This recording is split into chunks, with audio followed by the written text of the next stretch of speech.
right, well, good morning. Morning. Welcome to the May EDC meeting. We've got a beautiful Tuesday here, our fourth meeting of the year. Welcome to our county board member and liaison, JD Spain. Thank you for being here this morning with us. Thank you, Mr. President. We've got a full house. As you can see, we have some seats up front. We're going to be doing our first panel of 2026 later this morning that we're really excited about. But before we get to that, we're going to start with some of our more logistical things. So let's start by approving the March meeting minutes. I know it feels like a long time ago. I think I just heard Tim Jones say something about spring break. But we spent most of our time reviewing, discussing, and participating in a Q&A on the county budget with County Manager Mark Schwartz. So with that, are there any questions or comments based on that meeting? Okay, can I get a motion to approve? So moved. Okay, thank you, Brian. Can I get a second? Seconded. Thank you, Tim. All in favor? Aye. Aye. Any abstentions or those not in favor? Okay, well, thank you, and let the minutes show that, or I'm sorry, let the record show that the March minutes have been approved. Okay, so as it's been a couple months since we've all been together, I just wanted to spend a minute or two talking about a few different initiatives that folks at this table have been working on.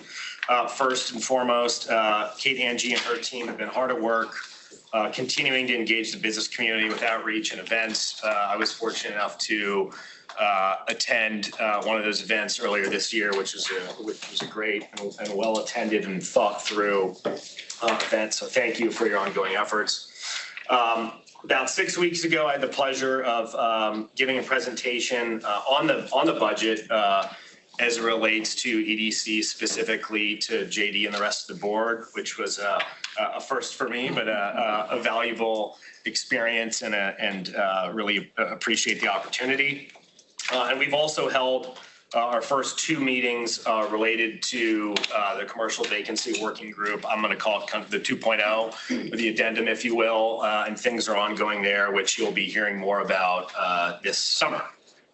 And that's in addition to the participation in various local groups and organizations that a number of you at the table have been a part of. So thank you, and thank you again to Meredith Sumter for her organization and her willingness to help and push people into all the right directions. And in addition, there's a new face here at the table today.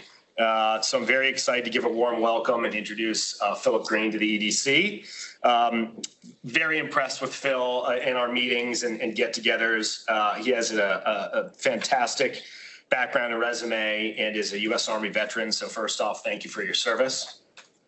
Phil's been active on a number of local and national committees and boards and has extensive experience in both the private and public sectors. And by the way, Phil is president and founder of Green Power Technology, an Arlington-based business he founded in 2010. So in the past, we did a little thing here. We've done a little thing where new folks have to sing their fight songs, but you have so many degrees that it might take us all morning, so we'll spare you of that. But welcome, Phil, and if you'd say a few things, we'd appreciate it. All right.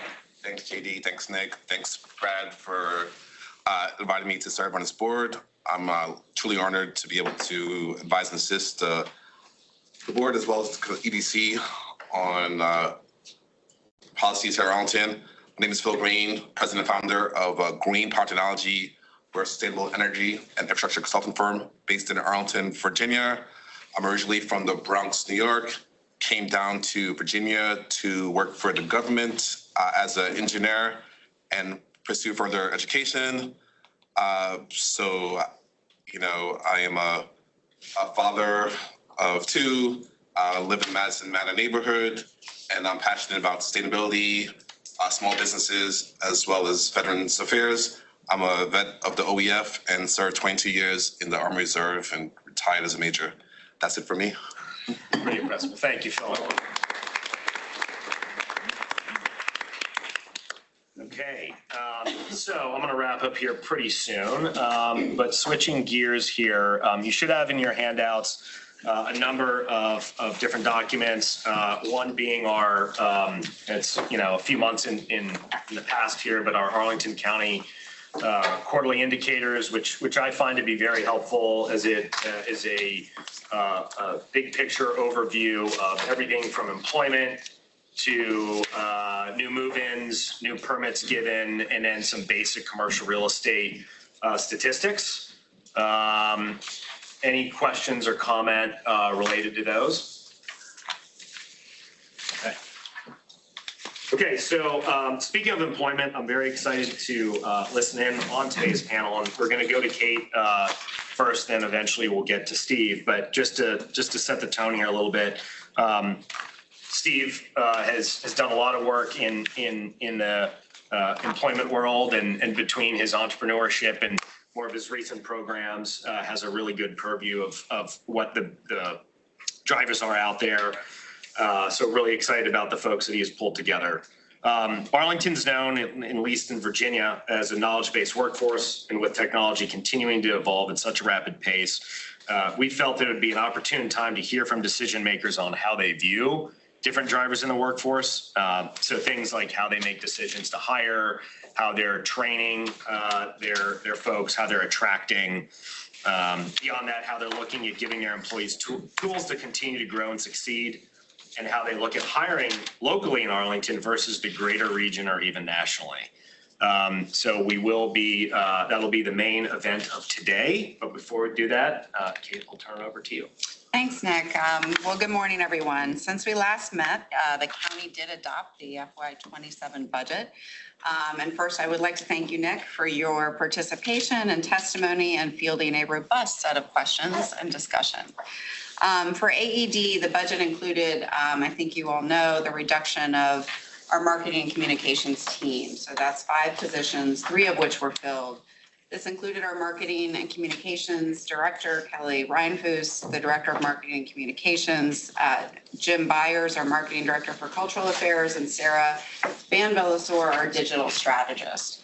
All 3 members have made significant contributions to AED over the years, and we just would like to thank them publicly for being part of the team and wish them well in their next endeavors. As we move forward, we are in the process of doing a bit of a reset and a recalibration of our kind of marketing and PR efforts, which will include bringing on some outside consultant support. More to come as we formulate those plans. The adopted budget also, though, did include some one-time funding, and this is something we've been fortunate to have every year. This year, it's been kind of earmarked for innovation broadly, so we're going to be working with our divisions to figure out exactly how best to deploy those resources. We are also, good news, nearing the end of the selection process for a new AED director. So by June, we hope to have some news on that front to share with all, so that we will be in a good position as a department to kind of come into FY27 in a really strong position. Also want to acknowledge that there's been a lot of energy following the launch of the innovation district known as National Corridor. That continues to be something that is, I think, elevating our position in terms of a place where there's a lot of innovation and intersection with the public sector and the federal government right now in terms of modernization and technological solutions to a lot of government challenges. So those of you that are paying attention to it, please keep paying attention to it. I think it's going to be a business growth real opportunity for us. We are also in a very good position with the launch of the Innovation District to go after and hopefully be awarded a Go Virginia grant. This is something that could bring an additional $4 million into that initiative for programming and building out of that entire innovation district. So fingers crossed we'll hear on that in June. And lastly, on Saturday, I got to watch my daughter graduate college. So I am very excited about the workforce discussion today, because I think, we are in this time of what we might consider a lot of disruption in the knowledge workspace, and kind of how we as a community pivot for that and really lean on kind of the existing higher education, folks, but also the employers that are in the room.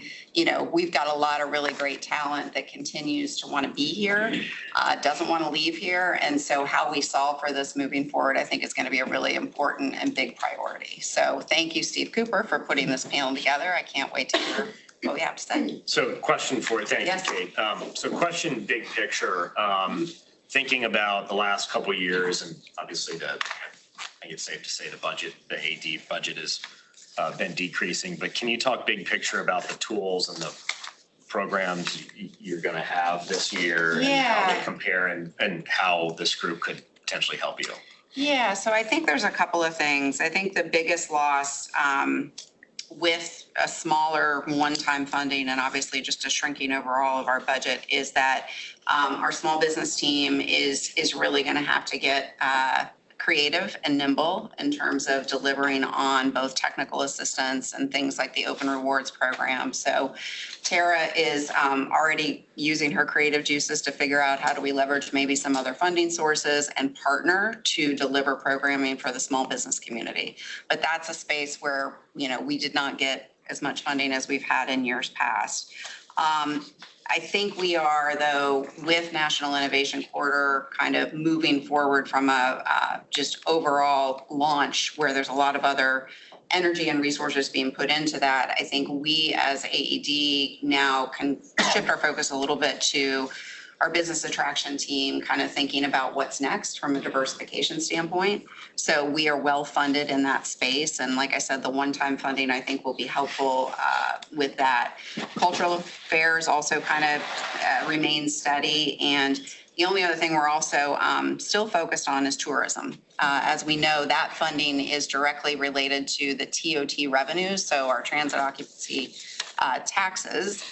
With those being a little bit down, that team's a little constrained. However, the Tourism Improvement District Initiative, should that move forward, that has the potential to bring more revenues into that space too. So with the bringing on of some marketing and PR consulting services, which we will have the bandwidth to do, that's going to touch all of those things from small business to tourism to attractions. So we're going to do the best we can with the resources we have. Okay. And specifically with the innovation funds, that was $750 last year. Correct. 250. You thought it was going to be zero, and now it's 250. So just practically for my own benefit, of the 750 last year, how many different companies, organizations, generally speaking, do you think that might do? Or what's the average size? I'm curious. Yeah. You know, is it going from, do we think, 15 companies potentially to only 5 or? So I think, I don't have the exact answer for that, but let me share this. You know, we were very successful 2 years ago, I think it's been, with the Catalyst Grant program. And that did go directly to 9 Catalyst Grant recipients. Okay. We are not in a position to do the grant program anymore. So that is 9 less startups, I guess you could say, that we can't help. That said, we will continue to do the programming that is really there to fuel the startup community. Our hope is that we'll kind of look at the tech ecosystem as we're moving forward this year and over the next couple of years and kind of say, what are the best ways to spend our resources in that regard, knowing that to run a good Catalyst program, we're going to need a higher level of funding. But the tech ecosystem work, which again is a lot of sponsorships and programming, we still think we can continue to support that group of entrepreneurs. Okay. Thank you. So I have to add, Sure. just a reminder, that right down the road, we're the headquarters for 8 federal programs across 5 agencies that support small businesses and tech entrepreneurship. And we run them for the entire Commonwealth of Virginia, in addition to supporting 200 companies in Arlington County. And the fastest growing sector of our portfolio are tech startups. Thank you, Paula. And I should acknowledge that not only kind of Paula's team, like there are multiple resources for the entrepreneurial community in Arlington. And one of the things that we're all gearing up for is our referral services too. So on the small business front, we have SCORE, which is filled with volunteers that help small businesses, have technical assistance. It's a great program, Paula's program. So we are mobilizing to do a good job with partnering and referrals as well. Great. Thank you. Any other questions or comments? Okay. Well, thank you, Kate. And Steve, it's your show. Great. Well, thank you. We're excited to be talking about workforce today. And I'm asking a couple of questions as commissioners. When you started off, JD, you're not a commissioner, but you're here. I used to be. Wait, that's right, there you go. When you started out, Paula, when you started out, Meredith, who sponsored you? How did you get your start? I'm sure that it's not likely that you saw an ad in the paper, circled it, applied for it, went in cold, got your job. Someone sponsored you, someone invested in you, right? Not an employer yet, but maybe a professor, an uncle, a neighbor, someone you knew took an interest in you and sponsored you. And that's really what makes a community work. That's what makes your career work. And that whole thing sparked you. And I always ask people, are you doing that for someone else? Are you paying that forward? Are you investing in someone that you may know in your neighborhood or at your church or in your organization or somewhere? Are you doing that same thing that someone did for you? Because that is really what will make Arlington strong. And if we could be the kind of community where everybody is fully engaged, 40 hours a week in a job they love, imagine what that would be like. We don't have that. I don't know if anybody has that, but it's rare that you would see that. People are underemployed, they're not employed, they're hoping to change employment, they don't like their boss, they don't like their job, they don't like their company, whatever.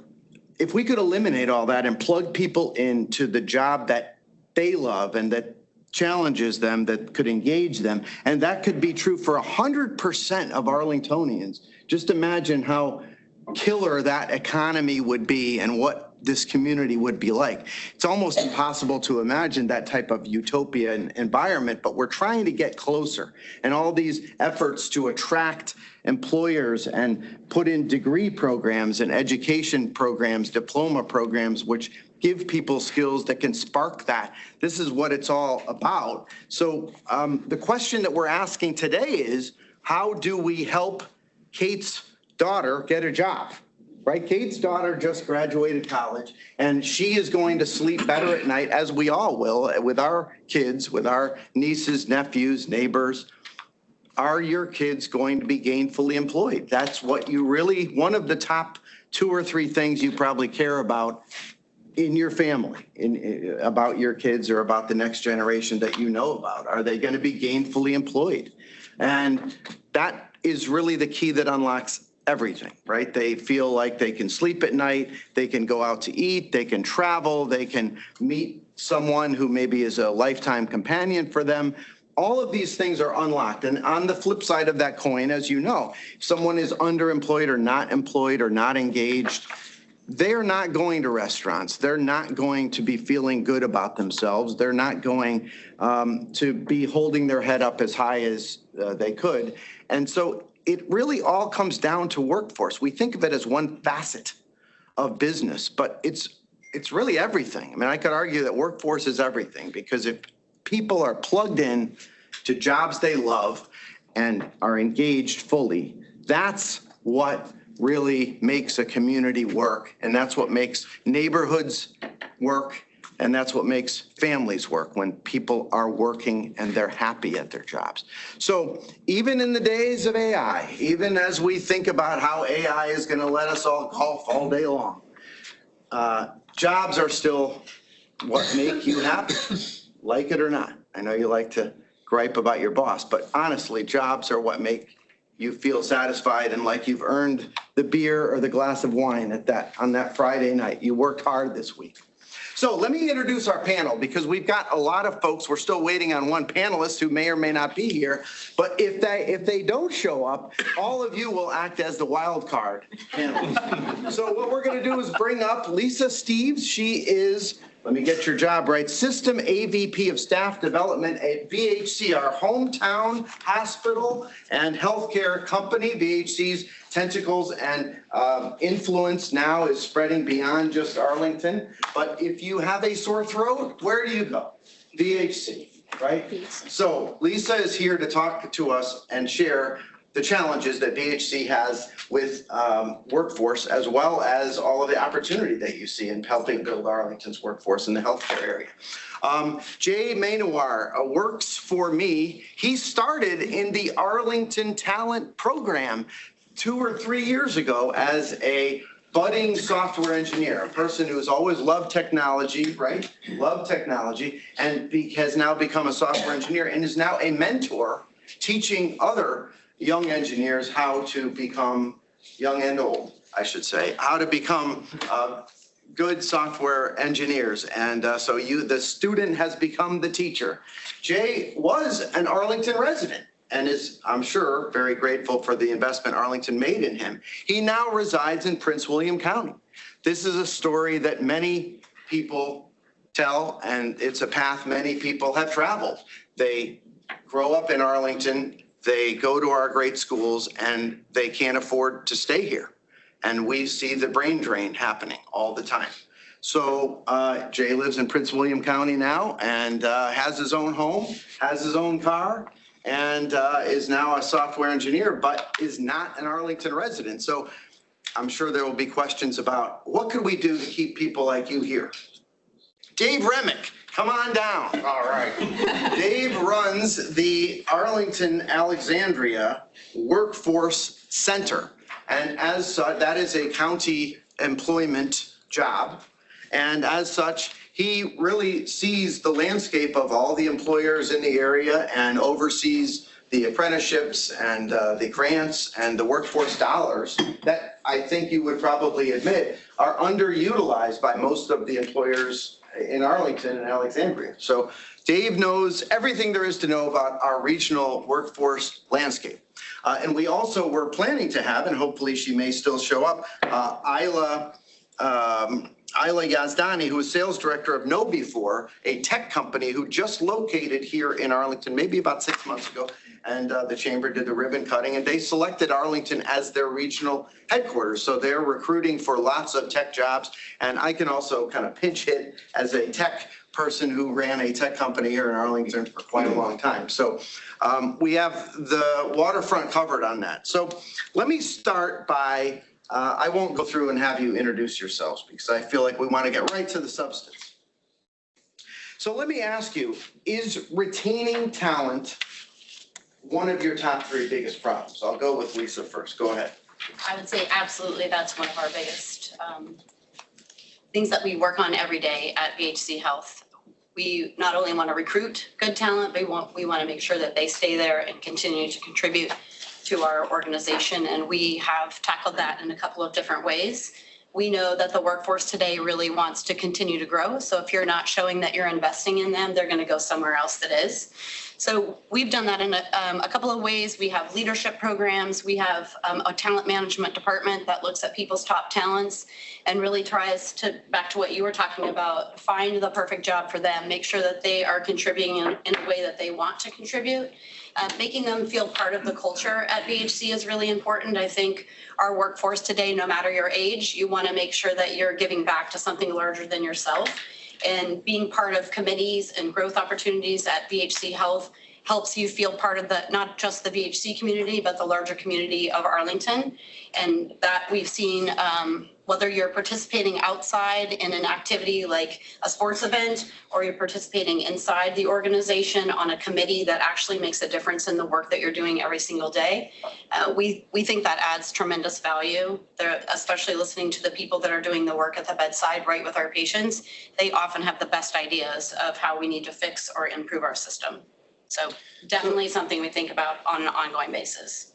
Let me follow up on that quickly. Are there meetings at VHC that you sit in where the question is, we got to pay these people more? We got to raise, how much more can we raise salaries to keep these people and stop the departures? Is that happening? Absolutely, but I think not only looking at what we're paying people, although that is important and we can't ignore it, we definitely talk about that. How can we pay people at the best possible salaries that we can provide here in the area? But what else can we offer? Because it isn't just about pay, it's what kind of benefits are we offering? We do loan repayment that we haven't been doing for that long. We've been doing it now for a couple of years, but we felt that is adding so much more value. We know that it's very expensive to go to universities. A lot of people, especially in healthcare, are showing up with long loans to be repaid. So we were doing scholarships, which did not have a great success, although we still do that. People were had to make a commitment in order to take on that scholarship, and they were a little hesitant because they didn't know, do I like the culture at VHC? Is this where I want to come back to, even if I'm from the area? So we transitioned, although we still do those scholarships, to that loan repayment and also tuition reimbursement for those who want to upskill themselves, as well as developing our own internal programs to upskill staff, which also helps with retention. Dave, trends that are happening now, AI, security clearances, displaced federal workers. Talk about the landscape that we're facing. I mean, at the end of the day, I don't think we have a talent growth. I think we have a retention issue in well, the greater Washington region, but Arlington, yes. It's expensive to live here. And, you know, we'll have people start their careers here or try to start their careers here, but nothing personal. You know, you got to go where you can afford, and it's hard to buy a house here in Arlington if you're not making at least $80,000. Quite honestly, I don't know how you afford a house at $80,000. I think that's an issue. Yeah, you know, the federal workforce issue has been very challenging. OPM came out with an actual dashboard so we could see what happened. Very few people got laid off. Very many people, the DRP, the deferred resignation, basically just quit. And so there's a lot of talent on the market right now. And, you know, good news is many of them are finding opportunities, but others, you know, are still looking for new things. But again, I go back to how do we retain our talent? There are a lot of open positions right now, not as many as there used to be. I think there's a little bit of a market correction there, but you know, how do we keep people in place? And so, you know, one of the things that our Regional Workforce Council is doing is that we have money to support the training of existing staff. And so if you're a company that has 250 employees or less and you reside, or the company is headquartered in or located in Alexander City or Arlington County, you know, we can reimburse up to 90%, depending on the size of the company, 90% of the training costs for staff. So keep them competitive, help them grow within their current jobs, and potentially open new opportunities for people to fill. All right, so Jay, what do you, let me ask you this. As a person who left Arlington, and we don't want to look at you as a betrayer, but you know, you're a good exhibit to be able to ask this to. What would make you come back? Do you ever envision coming back to Arlington? I would say I view my departure from Arlington as more of my problem as opposed to Arlington. I love Arlington. I think it has one of the best public transportation, even the bike lanes, you know, job opportunities and everything. But main attraction would just be just the cost of living here and the possibility of home ownership outside of Arlington. And you just get a little more space, a little more square footage for the same amount of money, right? And yeah, I would love to come back here if I do make a lot more money in the future. But Just gotta talk to Steve. That's right. We're trying. Well, so AI, we hear a lot about AI is going to take our jobs. It's going to take most of our jobs. It's going to take entry-level jobs. Are you seeing that in healthcare? I would imagine taking blood pressure and temperature, I don't know, it's probably years, decades away. So we're definitely looking at AI and using some AI, but the good news is they are not the people that are taking care of patients. I think that's never going to, that physical touch is never going to be replaced by a robot or AI. But what AI is helping us with is to be able to work smarter.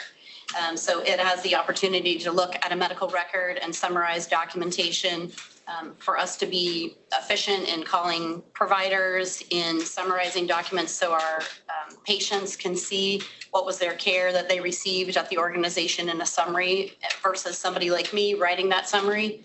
That's how we're utilizing AI. We're also using virtual, which sometimes gets confused with AI, right?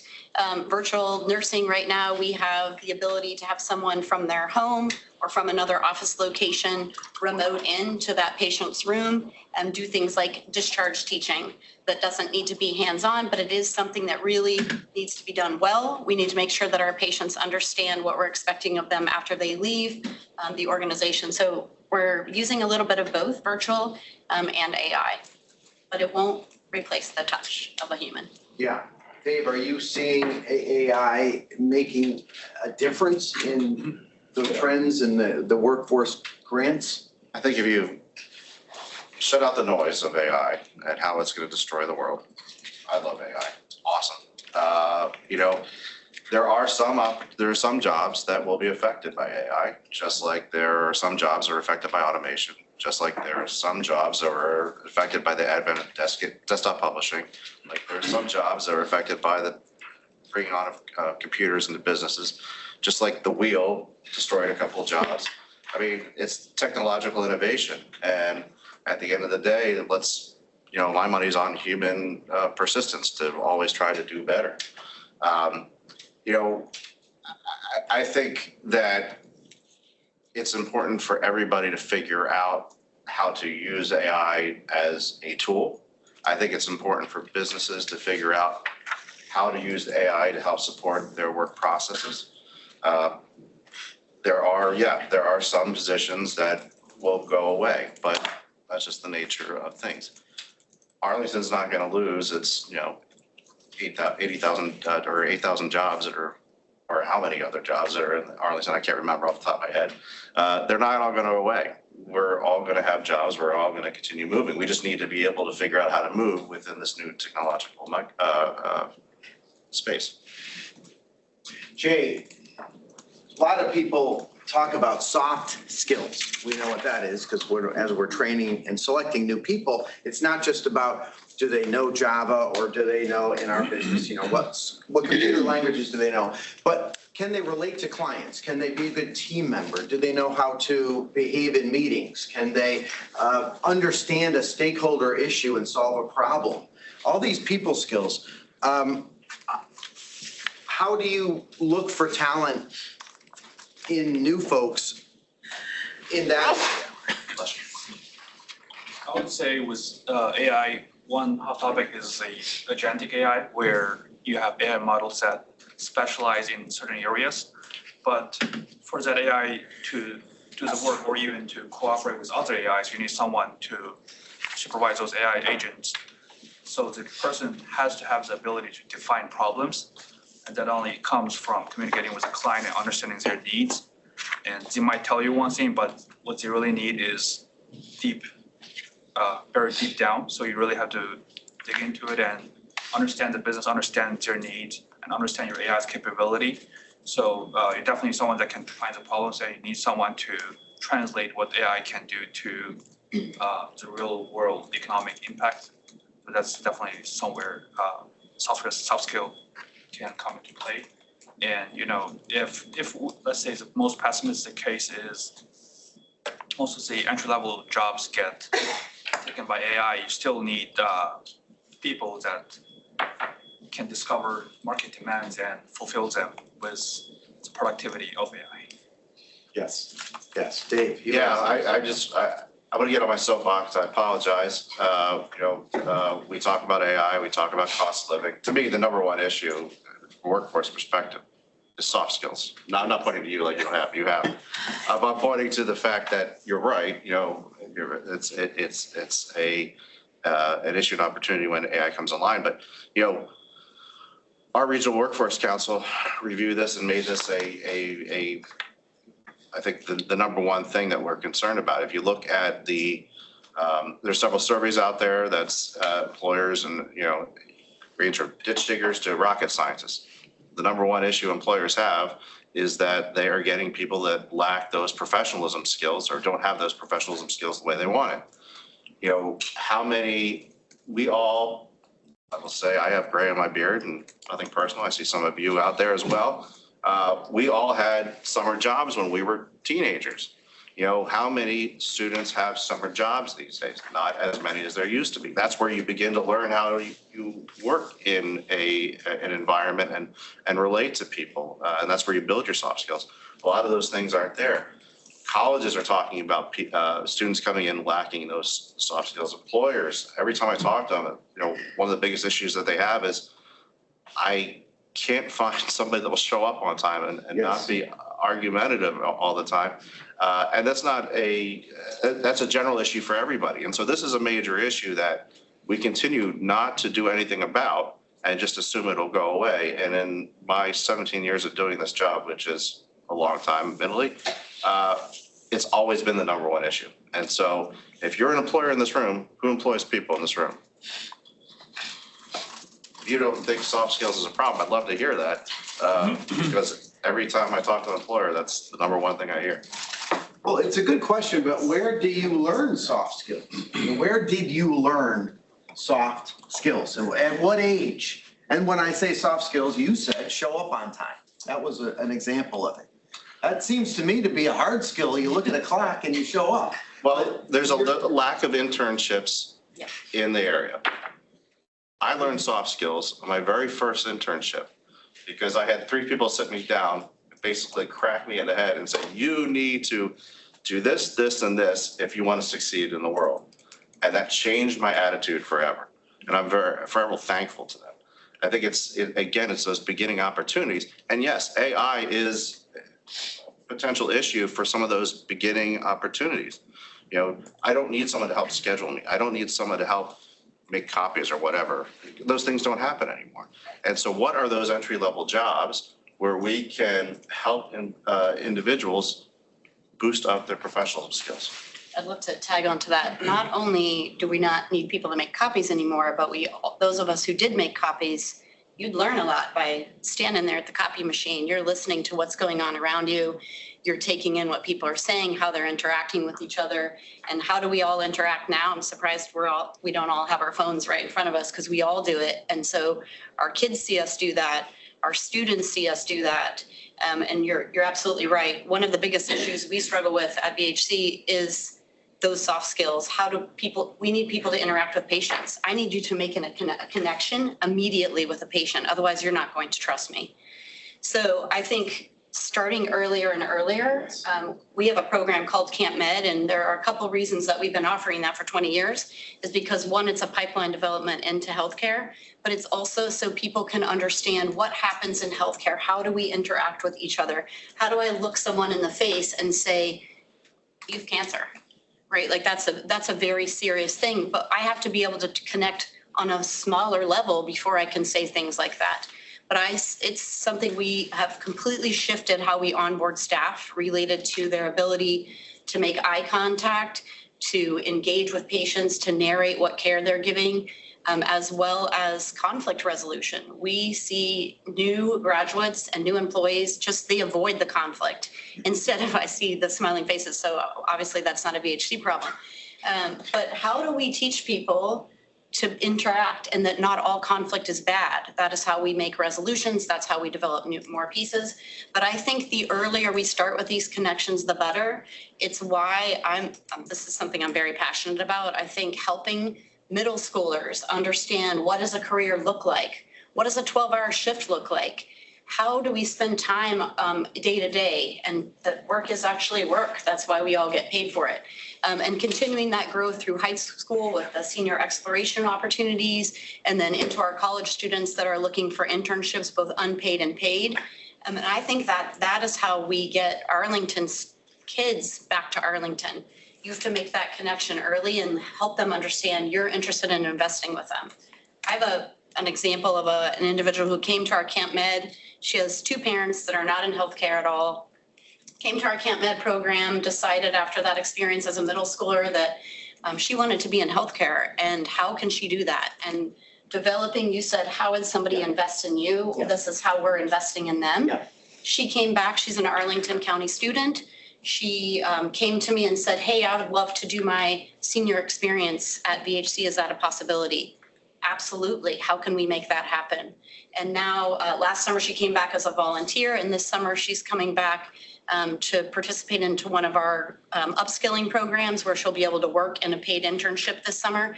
And in the fall, she's going to start nursing school at JMU, and she's already said, I want to come back and work at BHC. And it's because we started investing in her as a middle schooler, right? We said, we care about how you're going to develop. We want you to learn. Even if you decide healthcare isn't right, I'd rather you figure that out in middle school and high school instead of, investing your money, your parents' money into a college career that you actually will hate once you finish. But in that opportunity, we've been able to talk about how do we connect with people? What is it like to show up on time? Why do I need to communicate to my boss? Why do I need to listen to my boss and those that work around me and those who have more experience? And if you invest in, show that you're interested, they're going to invest in you. But if you don't show that, they're going to go on and focus on their own job. So I think the earlier we can do that, the better. And so here's a couple of opportunities for you. First one is with the Arlington Chamber of Commerce. They have a great partnership with Arlington Public Schools. Yep. And they work with Arlington Tech out of the Career Center. And they do a 3-hour job shadow. And they've been doing it for a while, and they need many more people or many more businesses to open their doors. Arlington Public Schools in itself has a number of students that need work experience. They just need people to open their doors. We have a billion universities and colleges around here. They all need businesses to open their doors and provide internships. They don't have to be paid internships. Experience is experience. But until we get the business community, and it's not like they don't do it, but it's a very small percentage of the business community. We have about 8,000 businesses in Arlington, and I can think about 20, 30 companies that are actually engaging in type of work experience opportunities. So we get a critical mass of businesses opening their doors to provide these work experience opportunities. And again, it could be anything from a job shadow to a paid internship. We're going to have a hard time skilling up our youth to join us into the economy so that all of us around the table can have our Social Security plate. I think there's a return on investment for you. Well, and JD, I'll tee you up here. When we started 4 years ago, when I started on this commission a while ago, and we started doing the Arlington, oh, shoot, sorry. It's all right. That's okay. That was a soft skill issue of mine. I'll clean that up. That's what happens if you don't have soft skills right there. So we started off talking about, can we designate Arlington County as an apprenticeship zone? You talk about opportunity zones and tax-free zones and enterprise zones, and, environmental zones. Why don't we have an apprenticeship zone where every company in Arlington, we are known for this. Our county is known for this. Every company has interns and apprentices as part of the culture. And so if you move to Arlington as a company, you're expected to do that, paid or unpaid. But I will say something controversial now, but I hope it stays in your head. You know who has a great internship and apprenticeship program for young people? Drug dealers and gangs.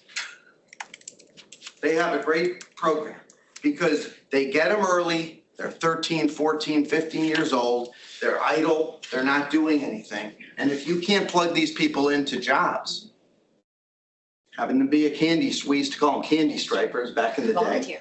They're going to do something. And those entities of malfeasance in many counties have great programs to engage young people. They want to be engaged, and if they'll fill the void.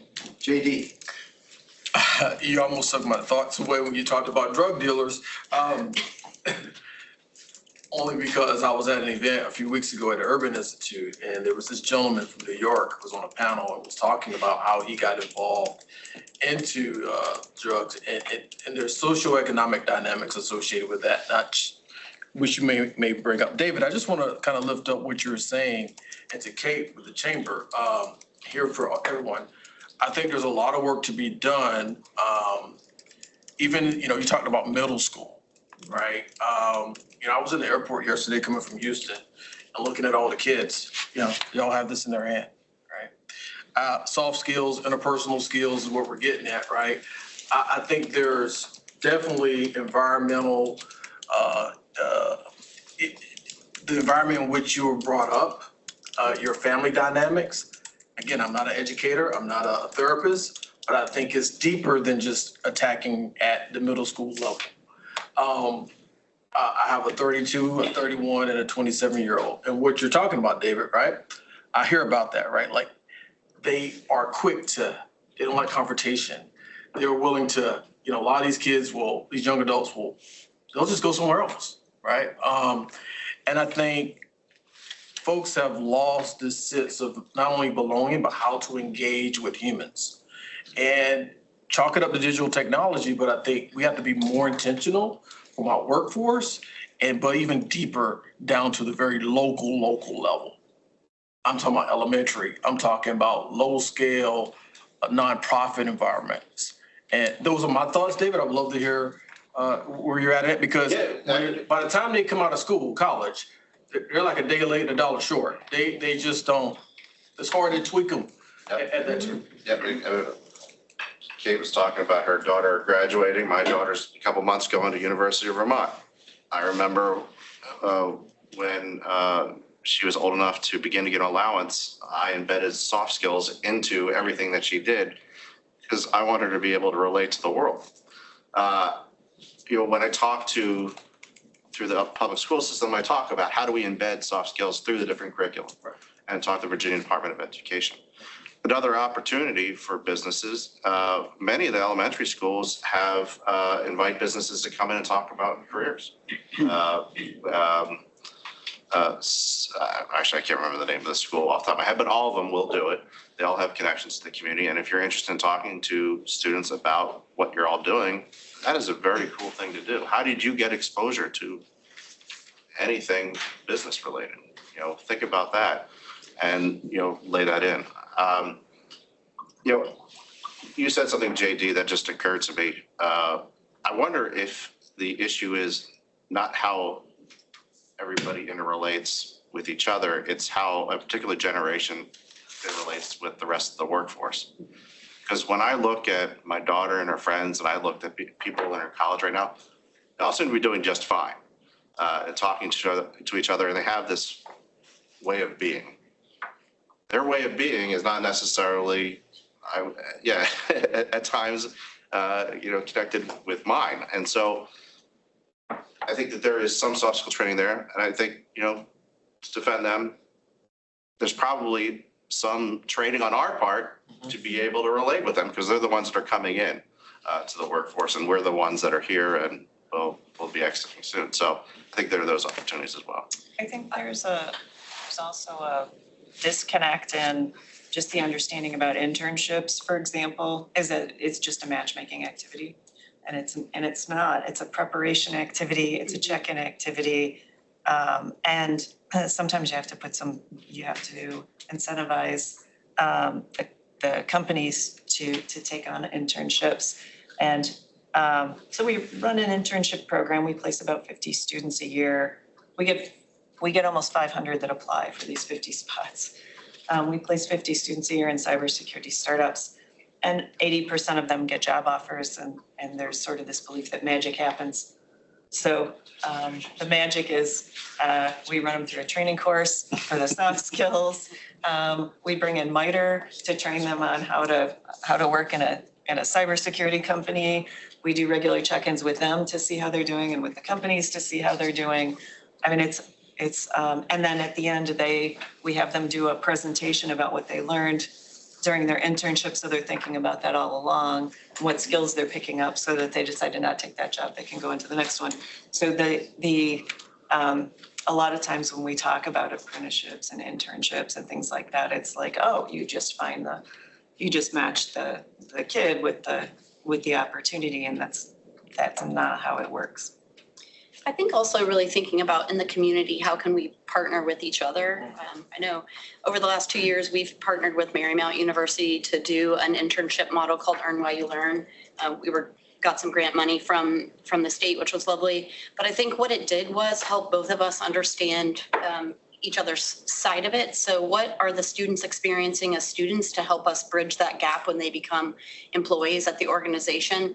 It also gave them the opportunity to have real hands-on experience at the organization, sort of that try before you buy model, where they could see, do I love VHC Health?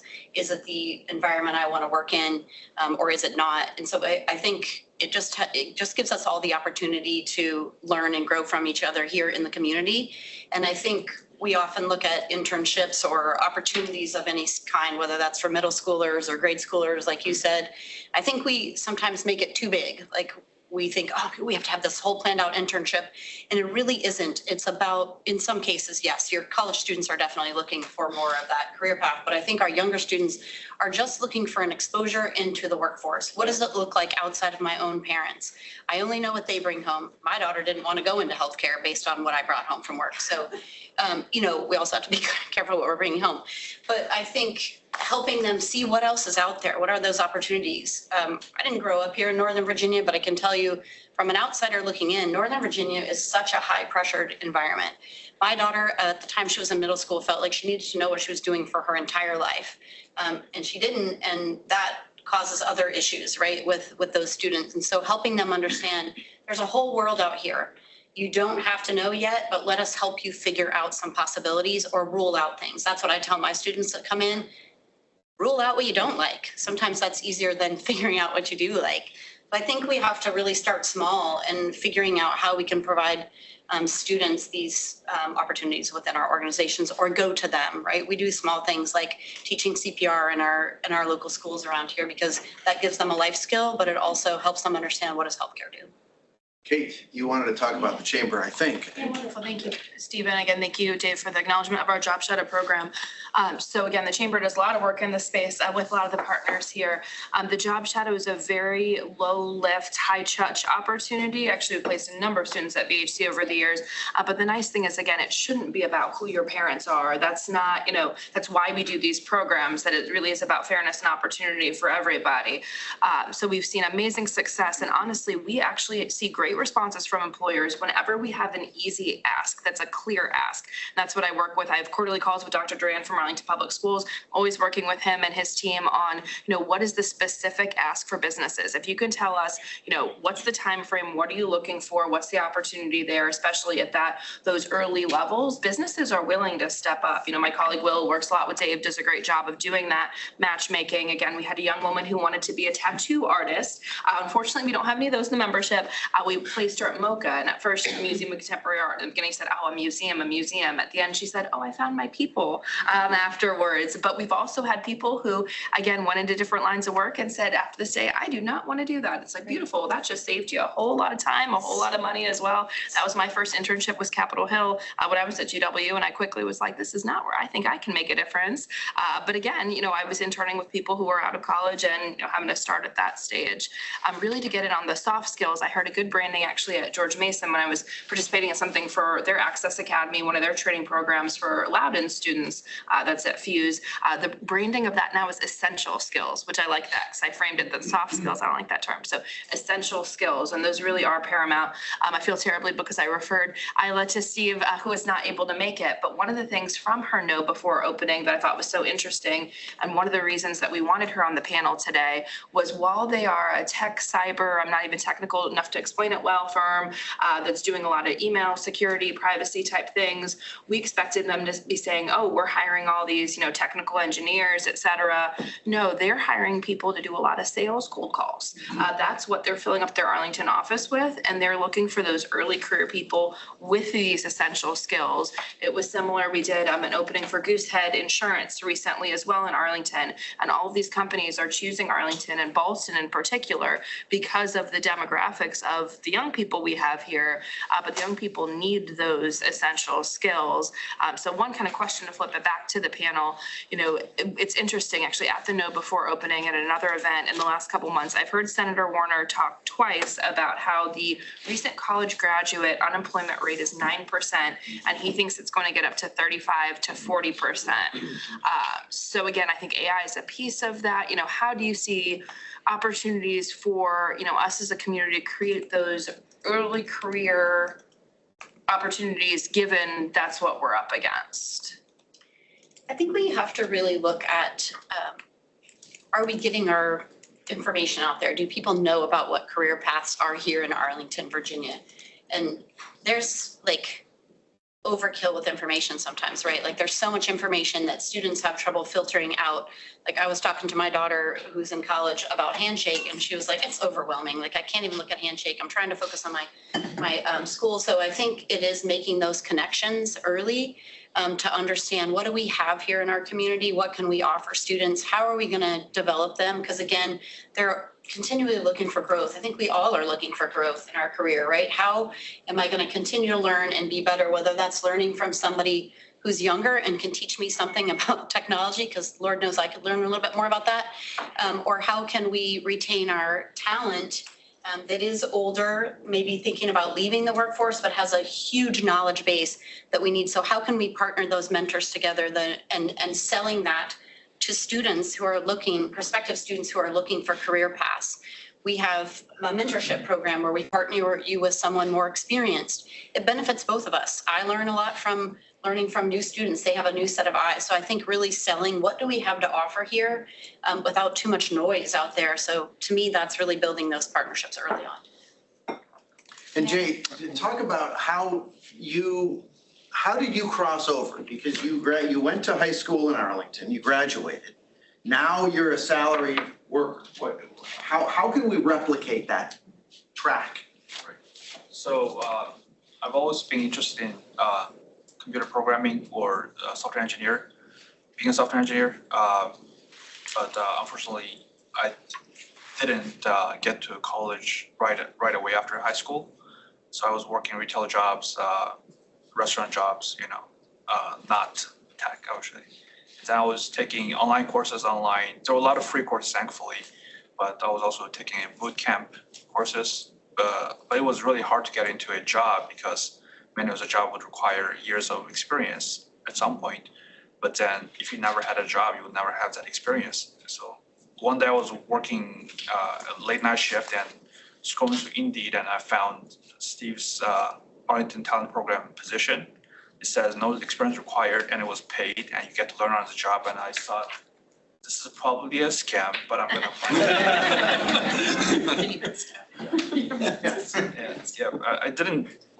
I didn't fully believe it was real until like third round of interview.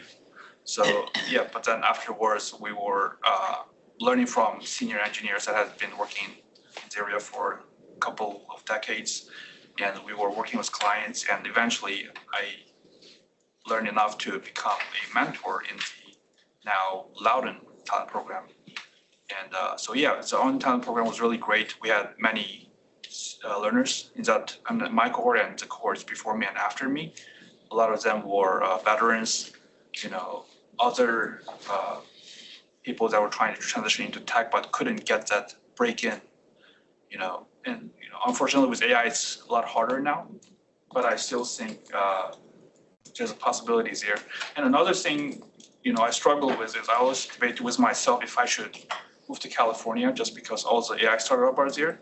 And I hear here that you guys say we have a lot of AI startup or any kind of startups.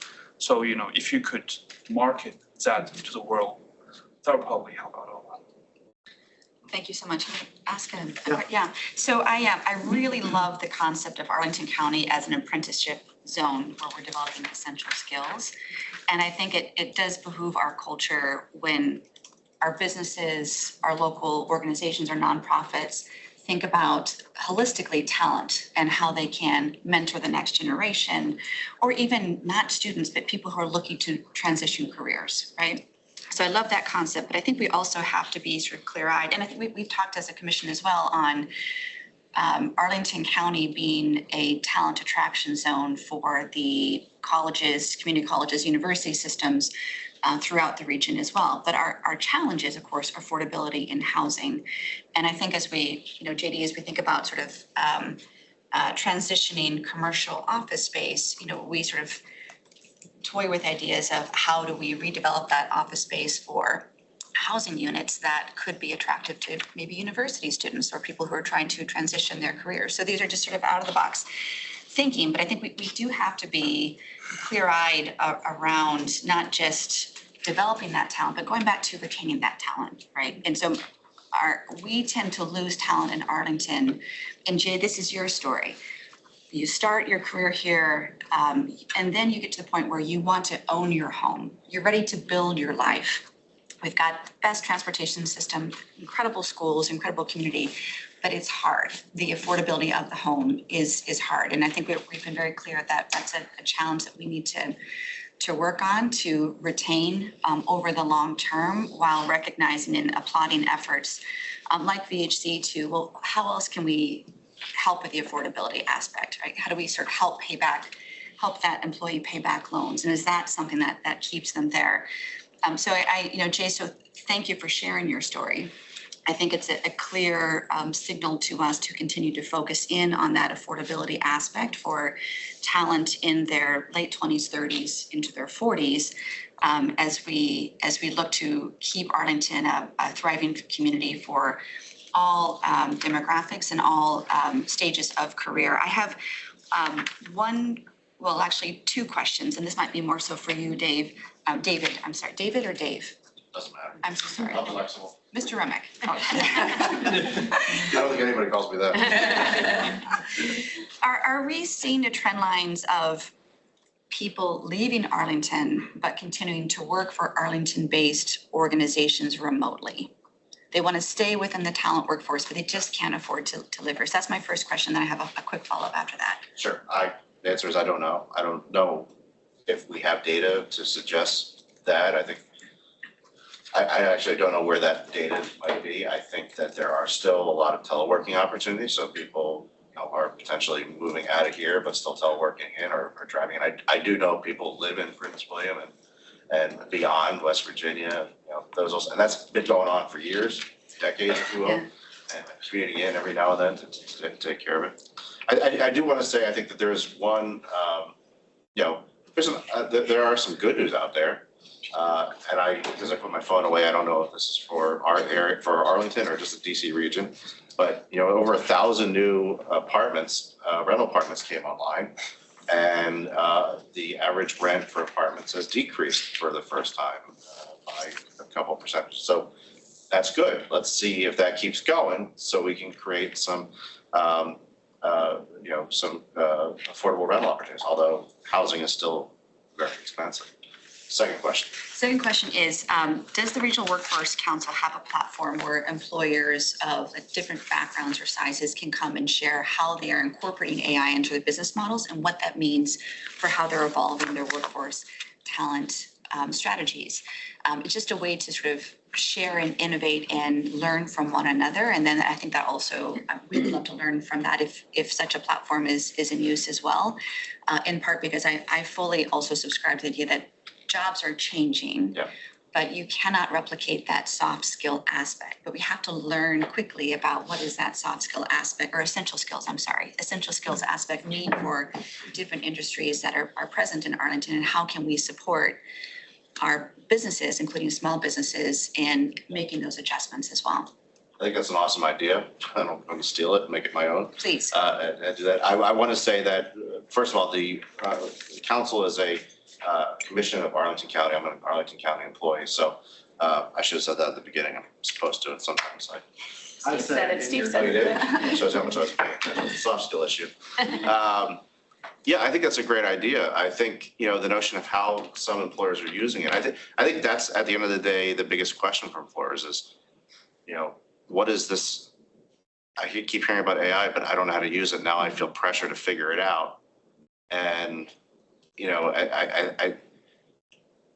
I think that there's that opportunity. So it's something we'll work on. And I'd like to thank Kate and Brian over there are also council members, because they're going to pressure me to make sure I do it. Let's remember where we are. I'm going to come to Brian here, because we all remember that fateful day in 2018 when we learned that Amazon was coming to Arlington. And if you recall, I'm sure many of you do, what was Amazon's biggest concern? We all know what it was. There's not enough talent here. How are we going to build the talent that Amazon needs? So Virginia made the case, I think, better than most, better than all, which is we can build you the talent. We are going to put Virginia Tech here. We've already got George Mason here. We've got Marymount, and we're going to make a talent engine, the rival of which is none. We are going to be the top talent engine, and Amazon, you deserve us and we deserve you. And now we're sitting here lamenting the fact that, well, geez, you know, we've got too much talent. People can't get hired as entry-level workers. And so we should, at least as employers, look at this not as a negative hand-wringing, but as a positive, which is there is a lot of apparently 9 to 30% of unemployed entry-level talent waiting to be tapped. And this was something that 7, 8 years ago was unfathomable, because Amazon was even saying, you better show me, prove it, how we're going to build the entry-level talent. We've got it now. So there is no excuse. You ought to be doing the job shadows, creating internship programs. Market dynamics would tell you, you don't have to pay much, because apparently a third of them are going to be unemployed. So you should be able to get entry-level talent, not for a whole lot of money. And why not turn the wheel and build your next Jay, or build the next one of you to make it all happen? I'm gonna also put Stephen Fedorchik on the spotlight here. You run some of our favorite restaurants, Lion Hall, Liberty Tavern, Northside Social. The folks that work there, where do they live?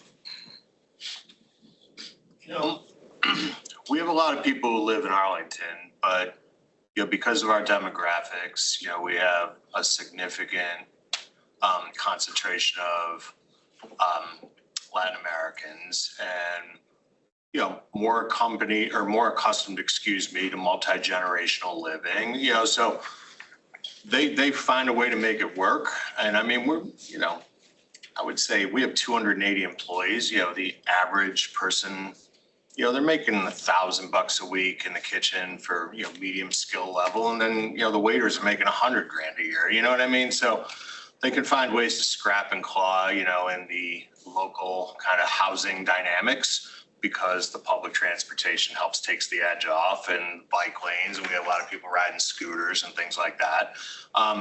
So, you know, I wouldn't say, but a lot of them are younger, you know, 30 and under. And so I believe you can hear Tim Cook talk about this. You can hear Jeff Bezos talk about this. Everyone should work in a restaurant at some point. You do learn some of those essential skills. You figure out, do I need a roommate? Well, I can get a roommate at work. We figure this out. And then some people stay in the industry and some people graduate. But when we talk about incubation for those essential skills, you know, in a restaurant, you learn how to be of service, you learn punctuality, you learn how to follow a mechanism of a process to get a desired outcome. And probably most importantly, you learn empathy, you know, and how to look people in the eye and be kind and make that transactional in an authentic way. So, I mean, you know, I didn't know I wanted to stay in restaurants, but I liked that component of it where you could make someone happy, you know, by being of service. That's an essential skill that I think will translate into and beyond an AI workforce. So do I wish we could pay everyone who worked for us $100,000 and they could all buy $800,000 houses? I do, but then your burger would be $50, you know?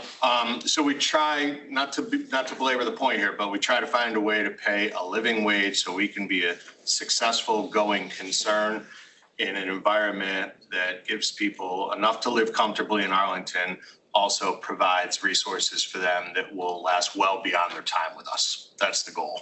Yeah. I mean, I was a waiter, and that's how I learned to sell. How many other people we were waiters? Yeah, awesome. Still am. But I would say the one thing that we sometimes forget in this conversation is that workforce is not an assembly line.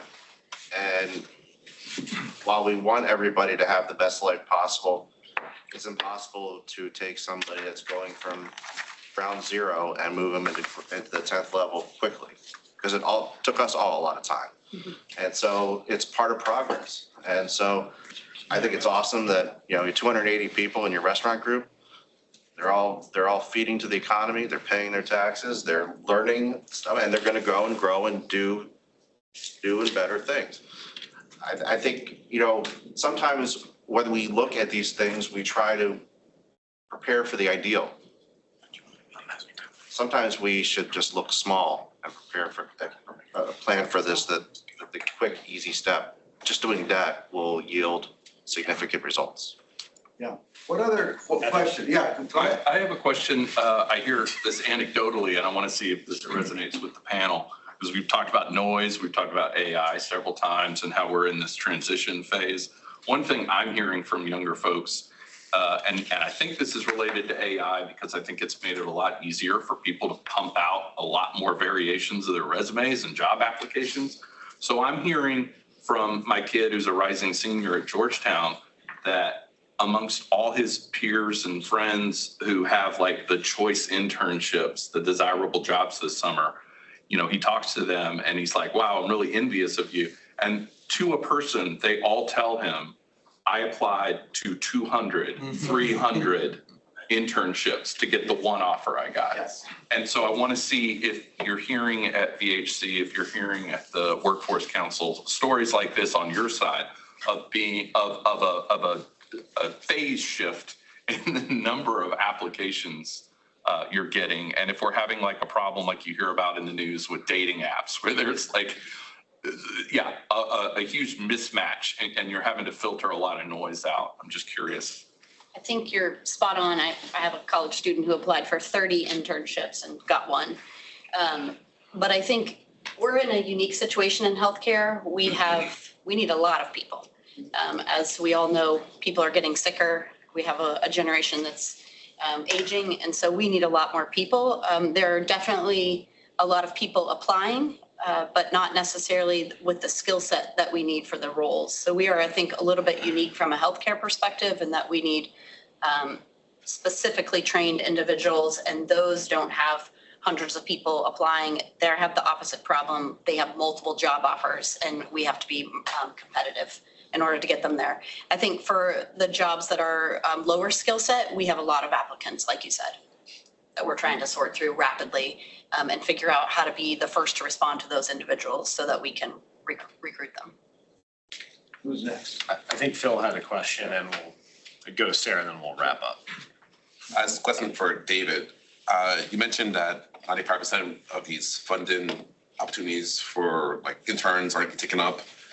We have a small business, and it's been for the outreach of Nicole, for example, at Arlington Tech, that allowed us to actually take advantage of these grants or have a high school at our business there as well. I heard from Kate and the budget that's been cut to some of the support small businesses. And so any advice on, you know, what investment is needed in outreach to small businesses to take advantage of the grant for internships or have high school interns be part of the companies? Because for us, like mentioned that, Lisa mentioned that the huddle, what you call it, handshake is hard, but for small businesses, finding, you know, I have one HR person, she doesn't have time to figure out grants or talk to people, this and that. And so we have like Nicole did the vetting of these people, like here's one person, you talk to this person, you know, and hire that person. So what kind of outreach support do you recommend for small businesses from the county, from the board, from the commission? Well, as much as I would say, here's a great person, hire them, or hire her, or hire them. You need to interview them first and make sure they're appropriate for your culture and what you need to do. Yeah, it's a good question. You know, there is a lot of information coming in. I would, you know, continue to look at, you know, Chamber's newsletters and economic development's newsletters because they often contain really good information about trusted programs and services. The grant program that I was talking about to support training is out there, has been included in there. I think the you know, information about things like Kate's program are in there. I think opportunities to increase the amount of programs that we can offer in some of those trusted sources is important. Also, you know, I promote a lot on Arl Now and Alex Now, just because I think a lot of people love the comments in there, and it's a way of blowing off some steam. But it is tough. I will say that, you know, the notion of getting an intern or doing work, it's not that hard. In fact, I convened a panel of, you know, Washington Gas, CVS, and a few other companies to talk about how difficult the process is opening up your business to an internship. And it's really not complicated at all. In fact, I'll share the summary with Kate hopefully Kate will send it to everybody. It's just like hiring somebody else. And so, you can offer the opportunity and pay nothing. Obviously, people will desire some sort of salary, but if the business doesn't have a lot of funding to do that, just the experience and the opportunity for 3 months, 6 months will get somebody to where they need to be. But I would certainly encourage anybody not to just take somebody for the sake of taking somebody, because you need to put them through through the paces to make sure that they're a match for you. You don't want to start something and it go horribly wrong. Also, If I could one thing just, as well. I was just gonna add, there is a state program specifically for this, and so I'll talk with Dave, we'll distribute it, because basically, as a former small business owner myself, like, just to have the kiddo parts of how do you do this, they can help with that. And so there's specific kind of programmatic, like, how do you design a program, timelines, all of that available for free, so we'll get So you we've done connected like with that. a bunch of interns, but the thing is the coordinator, the person from the county or from the state has been helpful and help with the grants and this and that. And also one of the things that was helpful as well is that they reach out to us and say, oh, we're doing our virtual this year. And we assumed that we couldn't have an intern because we do it virtually. No, you could have an intern virtual as well. And so some of those assumptions, having the coordinator kind of help those conversations helps me. Yeah, there are a bunch of rules depending on the resource. And I heard you saying there's 25 of people like me knocking on your door. That's a lot of noise. I wish I could say that we could coordinate all through one person, but that's difficult. But we all have just different groups. So we're talking about tens of thousands of youth. So we'll try to do better, I think, is what I'm trying to say. I think also think small too. Sometimes it's just a couple of hours a week of having a high school student come in, after school, that helps them understand what does your business do. And I think developing relationships with your local schools in the area helps as well. Sometimes they'll help funnel you people. They know because they generally have career centers. And so those career centers know you can post there and they'll apply through that opportunity. But they'll funnel you people that are interested in that specific career path. Sarah, you had a question? Yeah, just, sorry, more of a comment, but I do want to speak to the senior experience that the high schools have here. I run a very tiny theater company, professional theater company in Arlington, and we get one student a year from one of the high schools. We also, Arlington Community Foundation helps run a very tiny internship program. So we get a grad student every year through George Mason or another university around to help us with our management. And then finally, I did want to mention about employee engagement and how important that is to retention. Something, I also work for the federal government. I work at the Cybersecurity and Infrastructure Security Agency. And something I started just in my small group of employees in my team, well, it's actually my subdivision, was there's an organization called the Touchstones Discussion Project. And what it is training, it's habit change through training, and it's habit change of how you interact with people through a series of discussions. And it's pretty structured, but it gets people to start talking to each other much more freely. It increases psychological safety. So just putting a plug in for resources like that, that's the Touchstones Discussion Project. They're based in Anne Arundel, but they've been around for years. They actually go into all education levels, as well as they've gone to the CIA right after 9/11 to help people talk to each other better. So there are resources out there. That's all I just want to. We talked a lot about, investing in apprenticeships, internships. The idea, the preconception we all have is this is a 18-year-old, 22-year-old, 24-year-old, but it could be, we have 52-year-olds in our program, not Jay, but Jay is teaching a 52-year-old. People, especially now with displaced federal workers, there is the opportunity to grab great talent, abundant experience that's out there that's been cultivated. And if you could find a creative way to tap that, plug it in, and bring it into your culture, this is a great opportunity. And like I said, remember back 7 years ago, we were all lamenting the fact that we did not have enough talent. And now we seem to be lamenting, it's like we're never happy.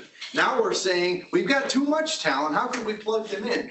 This is a great opportunity for all of you and your companies and your teams to find a way to uncover that seed that's out there, that's ready to grow. It just needs a little water and a little soil. It's gonna grow somewhere. Why not at your place of business? And maybe it'll not only make them better, but it could even make you better. I'm gonna turn it over to JD now, talk about, to Nick. And then, okay, all right, good. I'm gonna turn it over to Nick and see if you can describe a little bit about the Arlington that we all know we can become. Sure. Well, thank you. And thank you to the panelists. This is fantastic. Thank you for being here today. I just got a couple of very quick comments, not looking for answers necessarily, but just based on some things that I'm seeing and hearing. One, which is a national challenge. I don't think it's local by any means, but in the past, I think talent that was being hired generally would be in a central location, or at least in those traditional offices.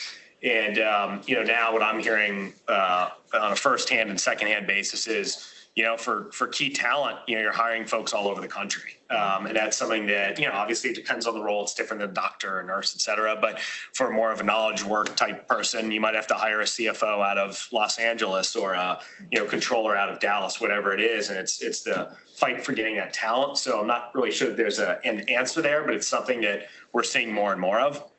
And then just another, idea, concept I've heard, traditionally, I've heard of companies having, executive housing for folks that might be flying in from time to time. But we've also started to hear a little more from larger employers say, well, yes, getting the right people in the door is really important, but it's even harder to keep them around. In thinking about the affordability, supply demand issues, some employers, thinking about, buying multifamily. And I think, Meredith, you were starting to go in this direction. Buying multifamily, apartment units and turning around and subsidizing for, certain skills and certain positions. So just another thought. And the last thing I'll say before JD makes a couple comments is I think, the challenge here is there's so many different ideas, and there are a lot of great ideas, but I would challenge everybody here to try to figure out, are there a couple, there are one or two ideas that we can take and we can, work through and think about and talk through and come up with some kind of idea or program, some kind of output that we could bring to the board later this year. So I think we, coming up with a handful of ideas and being hyper-focused would be my request. Well, great. I think I'm the only one that's holding you up from getting to your job, so I'll be quick. One, I think the panel, we should give them a round of applause. Thank you. Thank you also for leading this group here this morning. I have like 2 pages of notes here, and I'm not going to, of course, can't talk about it all, but there's a few things. I kind of, when I come to these spaces, right, the question is at the end of the day for me is, what is it that I learned, and how am I going to take that to even make a difference later on, whether it's in policy or in some level of engagement. So that question goes to you. Like, from all of this, what did you learn today? Was it stuff that you already knew and we just kind of lifted it up? What is the task? What is the direction where you go from here, right? And I think that's how we make a difference. I work, workforce, affordability. Affordability is one of those words, mind you, that we hear from the governor's mention all the way down to what we talk about here in Arlington. Easier said than anything else. But there's so many aspects of affordability. You brought up housing. Let me tell you, housing in and of itself is a conversation that perhaps we can have, and we could talk about how we take some of our empty spaces and turn them into, locations for early career professionals. But the dynamics surrounding housing, how do we yield more housing? What does that look like? Is not only complex, but there's many factions involved in that. Some are for, some are against. It's also about location, right? So we need to get there. But when I think about the workforce, the emotional intelligence that's lacking of some of these, the folks that are coming in. With 26 years in Marine Corps, one thing someone used to tell me back in the day early on was like, you got to bloom where you're planted. And when I worked on the Hill, my first year in the Senate for Senator Johnny Addison back in the day number one when I showed up, you know what he told me? He said, I don't care what they taught you at the Government Affairs Institute at Georgetown University. He said, what you need to know that everything we do up here is personality driven. So we talk about connection with each other. When we talk about programming, how we're going to get to dealing with our youth, let me tell you, there's already programming going on here in Arlington. Now, you heard Paulo talk a little bit about what's going on at GMU, right? Look, we also got to be mindful not to be redundant in a lot of our services that we're leaning out there, right? We need to be more efficient, but we also got to move at the pace of need. Right? When we're losing the brain trust of Arlington to locate because they can't, afford to live here, that's problematic for the near and the long term. All of y'all know that. So I appreciate you having, Steve, those workers there, right? They're taking their scooters, but those workers who are perhaps doing what they do, like, are they going to land, the American dream one day of a single family home or an apartment or getting something in a car? I don't know. That's what they want. And if they can't get that, look, I was a bus boy before I was a waiter in Myrtle Beach, South Carolina, back in the day. So I know a little something about personal skills, how to work with folks. So this conversation, though, it was very interesting this morning. It just tells us that we have a lot of work to do. I have signed up. I have 2 students from APS. I'm the only board member this year.